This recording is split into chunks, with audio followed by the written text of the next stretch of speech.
Hello friends, good morning. Ngayon, i-share ko naman sa inyo yung hair relax or hair straightening and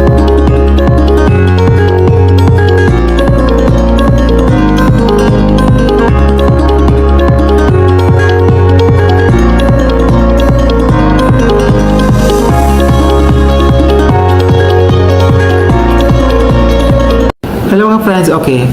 Ano nga ba ang hair relax or hair straightening?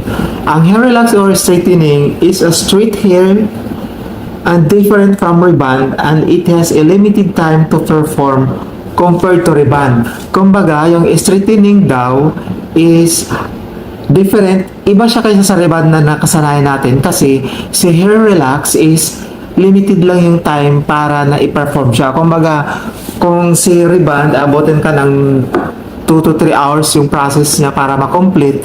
Si relax, parang mga 30 minutes to an hour lang ang pinaka-maximum niya.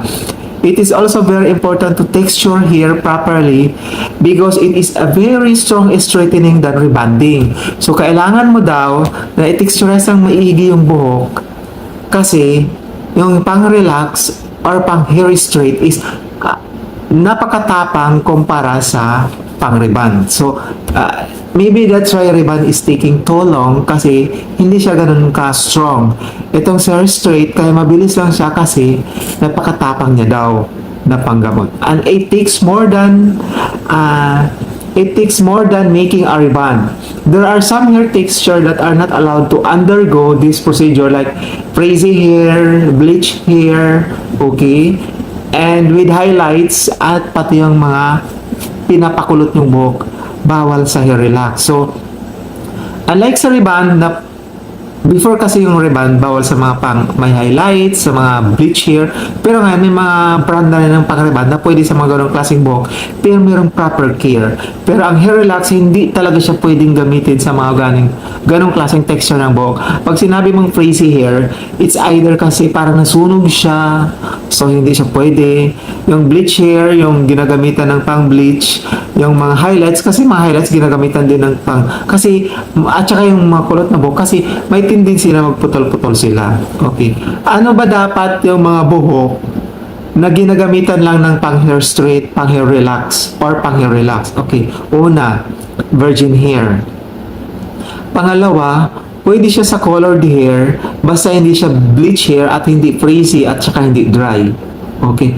Meron din merong slightly dry hair kasi merong buhok na parang nag-change lang ng color, so dry yon. Pero hindi siya slightly frizzy. Okay? So, pwede siya. Kasi may mga dry hair na pwede undergo. So, kailangan talaga super texturized kung pwede ba talaga yung buhok kasi may dry hair na pwede siya i-relax. Wavy hair. Yung wavy hair kasi, yung mga wavy hair na ganon, lalo na yung mga hindi nakakaya ng relax, ay ng rebond. May mga buhok kasi na kahit ang tagal mo na binabad ng pang-rebond, hindi siya na-straight. Pwede siya gamitan ng pang-relax. Tapos yung virgin hair but curly. Kasi may mga virgin hair na kulot-kulot talaga. Okay? Maganda yung pang-hair relax kasi mabilis siya mag-straight. Okay? May mga pang-relax din kasi ngayon na parang hindi ko na rin type kasi hindi siya nakaka-straight. Parang rebond na rin yung effect niya na hindi masyado matapang. So, hindi ako gumagamit ng ganong pang-relax. Okay? O yun. Tapos, ang procedure kasi ng relax, okay? Ang procedure ng relax, make sure na meron kang ilalagay na mga cream dito sa gilid, okay? Of course, may proper keeping, may towel para protection dito, tapos may air cap, tapos kailan lagyan mo ng hot oil or hair spa dito sa gilid. Before pa nga, dahil matatapang talaga, nilalagyan pa namin ng powder yung scalp. Nilalagyan pa talaga namin ng powder. Okay. Kailangan ni patak ng pag-relax, wala dapat pupunta sa anit mo. Kasi may tendency na masunog o kaya, alam mo yung nasunog na balat na nagtubig, ganun yung mostly magiging cost nun. At saka hindi siya maganda. Magkakabalakubak yung customer.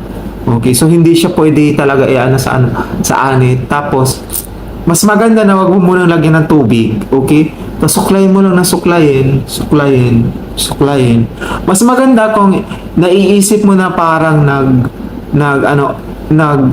done na siya, tapos yung ibang part hindi pa, tapos kailangan mo isprayan ng tubig, mas maganda, mag-mix ka na lang ng hair spa, tapos haluan mo ng konting tubig, yun na lang yung pang-spray mo. Pang-alalay. Yun kasi yung mas maganda kaysa sa tubig. Kasi pag tubig, may tendency na yung water, tapos with the pang straight, didiretso sa anit mo, which is not good. Okay. Hindi siya maganda talaga pag ano, kasi kailangan, pinakaiwasan mo sa lahat, walang problema dito sa pang-relax kasi makikita mo naman agad pag straight na ang buhok eh. Kasi may mga pang-relax na parang nagpuputi-puti na siya, tapos hawakan mo yung mga strand ng buhok, bibinatin mo, pag parang elastic na siya, alam mo yung meaning elastic, parang yung lastiko, pag parang lastiko na siya, tapos pag sinuklay mo, hindi na siya magkukulot ulit, yun, well done na yun. Hair curling naman, may dalawang ori ng hair perming na regular. Okay.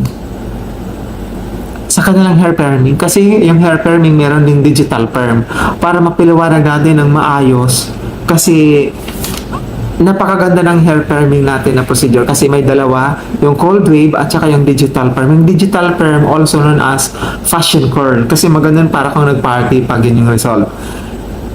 After ng hair relax, ibigay ko na lang din sa'yo yung procedure. Okay. For procedure, prepare all the materials and then texturize the hair properly. Ito yung sinasabi ko kung virgin hair, colored hair. May colored hair kasi na kahit hindi bleach, bawal na din i-relax. May dry hair na pwede i-relax, merong hindi pwede. Wavy hair, may mga wavy hair kasi ng mga putukan na rin yung mga ano. Pwede naman yun i-relax pero make sure na nakaalala yung mga, yung sinasabi ko sa'yo na hot oil mixed with water. Okay, tsaka virgin hair but curly hair. Itong virgin hair but curly hair, mas grabe pa to sa virgin hair lang. Kasi may virgin hair kasi na parang flat na slightly curly lang, unmanageable, ganun. May magagano kasi virgin hair. Kaya in-specifies natin yung virgin hair but curly hair. For virgin hair, wash hair with shampoo, then dry hair thoroughly. Okay, sa mga virgin hair to ha. Bago ka mag-relax, pinapa-shampoo ko talaga muna, tapos pinapa-dry ko naman. Kasi may mga virgin hair na talagang super. Pero may mga virgin hair na hindi mo na kailangang i-shampoo kasi yung natural oil na yun, protection din niya sa hair. Ito yung sinasabi ko na slightly dry na virgin hair. Tapos, apply cream 2 to 3 inches centimeter evenly onto the hair away from the scalp. Then leave depending on the time frame according to texture. Yung time, pagka-apply mo, suklayin mo siya ng suklayin. Tapos, ililive mo pa rin siya according to the time frame of the texture, ha. Remember that more resistance here, na buhok, the lower the time. So, ibig sabihin, pag sinabing dry hair, so lower yung time. Virgin hair but curly hair, pwedeng mas mataas na oras or na minutes. Kasi relax lang to. Then, pag well done na, sa palagay mo okay na, banlawan, rinse well with only water, but if in some texture, you need to apply conditioner, then dry hair 100%. Okay.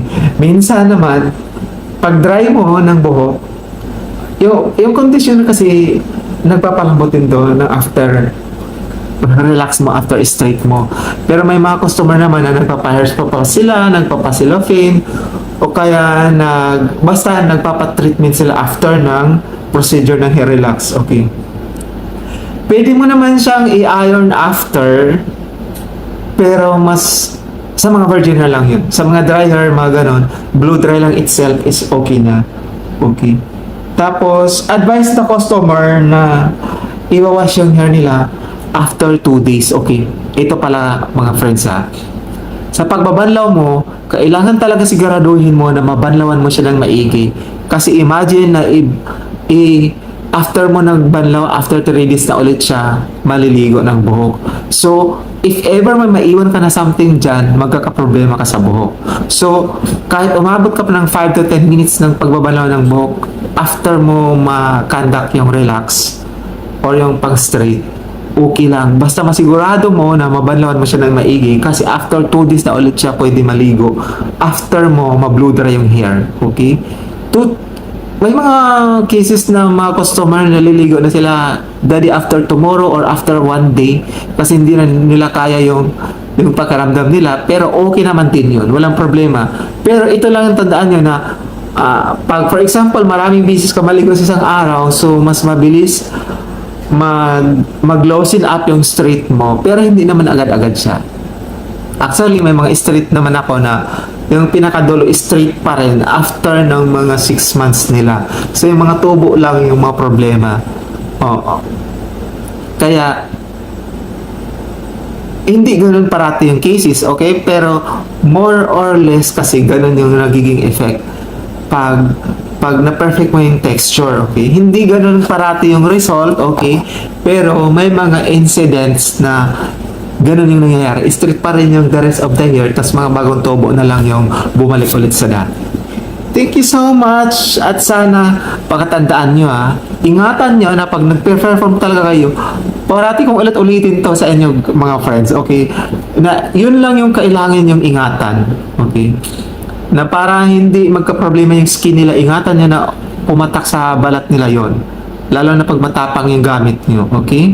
Tapos sa pag-texturize, ingatan nyo lang na hindi kayo kasi may mga customer na sinungaling or talagang kumbaga hindi sila nagsasabi ng totoo or basta hindi ko alam kung anong reason ng mga customer, pero makikita mo na paggawa mo, nag-react na kaagad tong buhok mo. So ibig sabihin, may mga cases kasi na nagpa-bleach sila tapos kinulay nila ng dark. So mag-ingat kayo sa mga ganong cases kasi nangyayari talaga yun.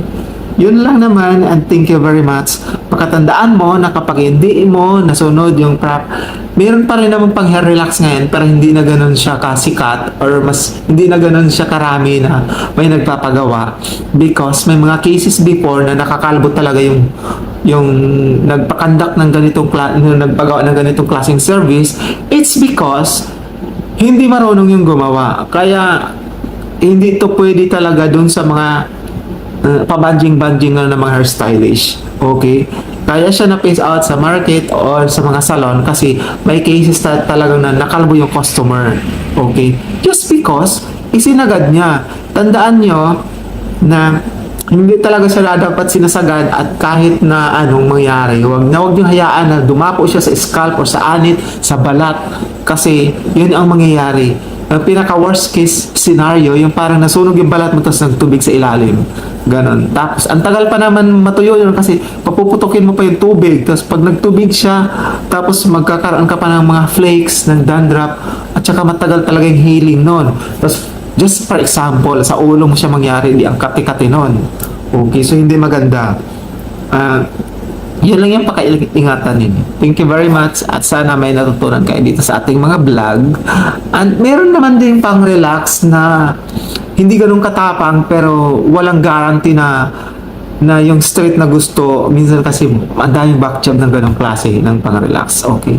Pero may mga pang-relax naman na kapag proper way yung ginawa mo, ay perfect naman din yung ibibigay sa iyo na performance, at saka maraming happy na customer. Yun lang pakaingatan niyo talaga, guys, na dumapo siya sa anit or sa balat ninyo.